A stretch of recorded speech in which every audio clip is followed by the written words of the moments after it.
জীবনটা বেদনা।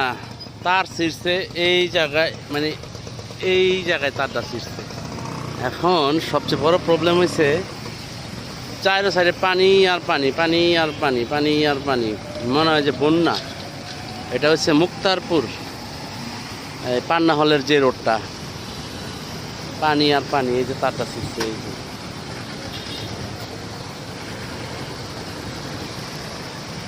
প্রবলেম আর প্রবলেম। আরেক মাথা ওই যে টানতেছে, এই যে এক মাথা এই সাইডে, এই যে তারটা। কষ্ট আর কষ্ট। কেমনি কেমনি আইসে আমি পরে মুখ